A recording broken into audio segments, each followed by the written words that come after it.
आज आपसे बात करूंगा एक ऐसे प्रॉब्लम की जो शुरू होता है आपकी रीढ़ की हड्डी से और दोनों पैरों पे जाता है। आपके जांघों में उसका दर्द हो सकता है और पैर के बैक साइड में उसका बहुत इनॉर्मस पेन आपको देखने को मिलता है।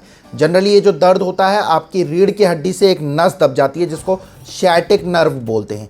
ये आदमी के शरीर में सबसे मोटी और सबसे लंबी नर्व होती है और रीढ़ की हड्डी से कंप्रेस होने के कारण से पेशेंट को इसके कारण बहुत सारा इनॉर्मस पेन का सामना करना पड़ता है। पेशेंट को इतना दर्द होता है कि पेशेंट सोचता है कि भगवान इस दर्द से बढ़िया तो मैं अपनी ज़िंदगी समाप्त कर लूँ तो ज़्यादा बेहतर रहेगा। आज आपसे बात करूँगा sciatica के बारे में और बताऊँगा आपको सिर्फ एक होम्योपैथिक रेमेडी। अगर आपके घर परिवार में किसी को भी sciatica का प्रॉब्लम है और आपने विभिन्न प्रकार के डॉक्टरों से सलाह ले ली है और डॉक्टरों ने आपसे बोला है कि आपको इसका ऑपरेशन कराना पड़ेगा, तो आप भूल कर भी इसका ऑपरेशन मत कराइए। ऑपरेशन कराने से पहले मेरे द्वारा बताई गई इस एक दवाई का इस्तेमाल करेंगे तो बरसों पुराना आपको अगर sciatica का भी प्रॉब्लम होगा तो आपका प्रॉब्लम सही हो जाएगा। आराम आपको पहले दिन से आने लग जाएगा और लगातार अगर आप 1 महीने तक इस दवाई को इस्तेमाल करेंगे तो आपका sciatica धीरे धीरे करके पूरा समाप्त हो जाएगा। नमस्कार दोस्तों, मैं डॉक्टर सहज जोशी आप सभी का मेरे YouTube चैनल में बहुत बहुत स्वागत करता हूं। अगर आप लोग मेरे वीडियो को पहली बार देख रहे हैं तो प्लीज़ आप लोग सब्सक्राइब का बटन दबाइएगा, बेल बटन प्रेस कीजिएगा। मैं आप लोगों के लिए ऐसी ही इंफॉर्मेटिव वीडियोस बनाता रहता हूं। बात करता हूं आपसे sciatica के बारे में। अगर sciatica देखिए जनरली होता क्या है कि पेशेंट का जो लंबर स्पाइन होता है, जो रीढ़ की हड्डी होती है, रीढ़ की हड्डी से एक नस आती है। उस लंबर स्पाइन में कंप्रेशन की वजह से अगर वो किसी भी तरीके से अगर आप कोई भारी सामान उठाते हैं या आपको कोई इंजरी वगैरह हुई हो या आपको अगर डिस्क स्लिप की परेशानी हो रखी हो, डिस्क स्लिप हो जाती है तो उस कारण से भी वो नस दबने लग जाती है, कंप्रेशन सा आने लग जाता है नस में। रीढ़ की हड्डी से वो नस निकलती है और वो कंप्रेस होती है तो उसमें ब्लड सप्लाई प्रॉपर ढंग से नहीं हो पाती। ब्लड सप्लाई प्रॉपर ढंग से नहीं होने के कारण से पेशेंट को इनॉर्मस दिक्कत परेशानियों को सामना करना पड़ता है। जनरली जो इसका पेशेंट होता है वेरियस टाइप के पेन किलर्स, आप जेल्स जो होते हैं, पेन किलर जेल्स, स्प्रेस लगा कर परेशान हो जाता है लेकिन उसको कोई रिलीफ नहीं मिल पाता। जनरली ये जो परेशानी होती है इसका मौसम से भी बहुत गहरा संबंध होता है। आपने अधिकतर देखा होगा, मैंने तो खुद पर्सनली अनुभव कर रखा है तब जाके मैं आपको बता रहा हूँ कि सर्दियों के मौसम पे ये परेशानी बढ़ने लग जाती है। इसका जो दर्द होता है वो एक पैर में भी हो सकता है या दोनों पैरों में भी हो सकता है, लेकिन मेजॉरिटी ऑफ केसेस में पेशेंट को ये एक पैर में इसका दर्द का दिक्कत परेशानी होती है। पुरुषों की अपेक्षा महिलाओं को बहुत ज़्यादा दिक्कत परेशानी होती है इस दर्द के कारण। जनरली जो इसका मेन परेशानी होती है कि अगर आपको किसी भी किस्म से अगर आप हाउस होल्ड एक्टिविटीज़ में इंडल्ज होते हैं और आप स्टर्नस मतलब बहुत ज़्यादा काम कर लेते हैं या कोई भारी हैवी लिफ्टिंग, हैवी वेट्स कर लेते हैं, कोई भारी सामान उठा लेते हैं तो उस रीढ़ की हड्डी में दोबारा से कंप्रेशन होता है, नस फिर से दब जाती है और पेशेंट को इनॉर्मस बहुत ज़्यादा दिक्कत परेशानियों का सामना करना पड़ता होगा। आप डे टू डे लाइफ में भी देख सकते हैं कि पेशेंट जनरली जो उसकी चाल होती है, जब वो वॉक करता है तो एक पैर अपना रगड़ कर चलता है।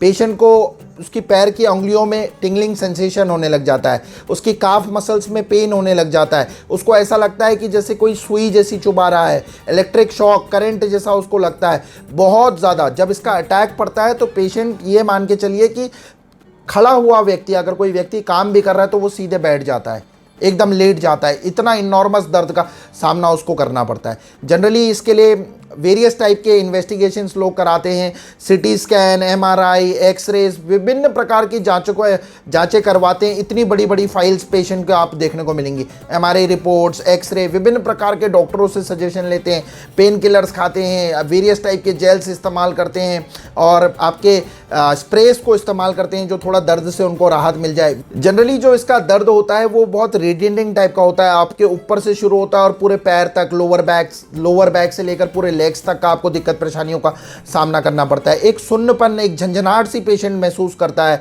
उसके चाल में लचक आने लग जाती है, उसको मसल पेन होने लग जाता है। अगर आपको ऐसा कुछ परेशानी है और आप इससे काफ़ी लंबे समय से परेशान हैं और आपके डॉक्टर ने आपको सजेस्ट कर रखा है कि आपको डिस्क बल्ज हो गया है और डिस्क बल्ज के कारण आपको ये दिक्कत परेशानी हो रखी है और अगर आपका डॉक्टर आपको सजेस्ट करता है कि आप इसका ऑपरेशन कर लीजिए, आप इसका ऑपरेशन कर लीजिए, तो मैं आप सभी लोगों को सलाह देता हूं कि ऑपरेशन कम करने से इसका कोई इलाज मतलब पॉसिबल इलाज नहीं है। सिर्फ आपका डिस्क प्रेशर कम होगा और कम होने के कारण से आपको ये परेशानी दोबारा से लौट के आ जाएगी।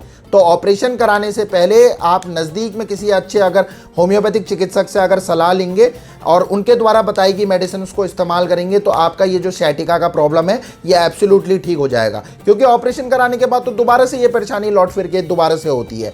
हालांकि जो मैं आपको आज एक मेडिसिन बता रहा हूँ, अगर आप इस मेडिसिन को भी इस्तेमाल करेंगे तो जो आपका sciatica का प्रॉब्लम है वो धीरे धीरे करके आपको आराम उसमें आने लग जाएगा। जैसे मैंने आपको बताया कि आपको जैसे ही पेन शुरू होता है, जैसे ही आपका पेन स्टार्ट होता है तो आप उस टाइम पर को मेरे द्वारा बताएगी अगर मेडिसिन को इस्तेमाल करेंगे तो आपको उसी टाइम क्विक इनफ, मतलब इतनी जल्दी आपको आराम आ जाएगा।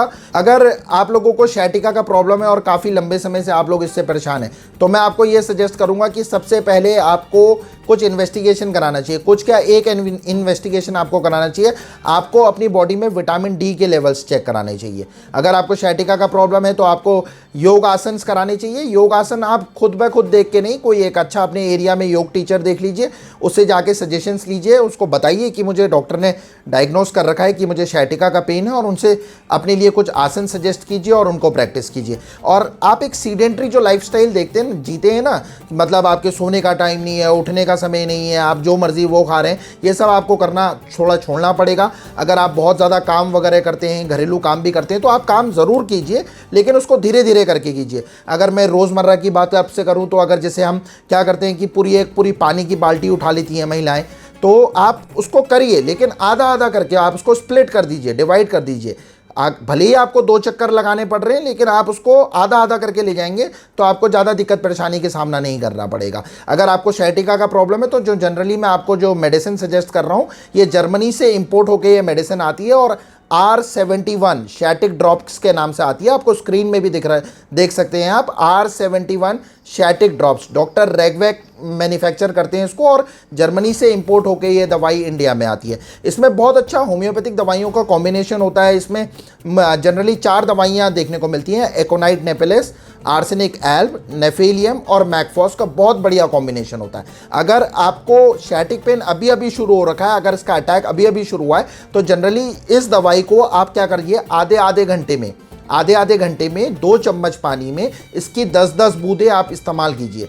10-10 बूंदें आधे आधे घंटे में इस्तेमाल कीजिए। अगर आपको थोड़े 2 से 3 खुराक में अगर आपको आराम आ जाता है तो इसको फिर आप 2-2 घंटे में 2 चम्मच पानी में 10-10 बूंदें पीजिए। और जैसे ही आपका दर्द धीरे धीरे करके सही होने लग जाता है तो आप इसको 2 चम्मच पानी में 15 बूंदें सुबह दोपहर शाम अगर आप इसको इस्तेमाल करेंगे महीने भर तक का तो आपकी परेशानी पूरी सॉल्व हो जाएगी, पूरी सॉल्व। ये मैं आपको अपने पर्सनल एक्सपीरियंस के हिसाब से बता रहा हूँ क्योंकि ये मेडिसिन मैंने काफ़ी प्रैक्टिस करी हुई है और बहुत अच्छे रिजल्ट इस दवाई से मिलते हैं। अगर आपके एरिया में नज़दीक में कोई अच्छे होम्योपैथिक कुशल डॉक्टर हैं तो उनसे भी जाकर आप परामर्श लीजिएगा और उनसे अपने हिसाब से जो वो दवाइयाँ देते हैं उनको भी आप इस दवाई के साथ अगर यूज़ करेंगे तो बहुत अच्छे रिजल्ट्स आपको देखने को मिलेंगे। उम्मीद करता हूँ दोस्तों जो आज मैंने ये sciatica पे वीडियो बनाया आपको पसंद आया होगा। अगर आपके आस पड़ोस में किसी को भी sciatica का प्रॉब्लम है तो उसको ये वीडियो ज़रूर शेयर कीजिएगा और इस दवाई को इस्तेमाल करने के लिए बोलिएगा। बहुत ही बेहतरीन और अच्छे रिजल्ट इस मेडिसिन से मिलते हैं। धन्यवाद दोस्तों, कल फिर मिलते हैं नेक्स्ट वीडियो में। जय हनुमान, जय होम्योपैथी।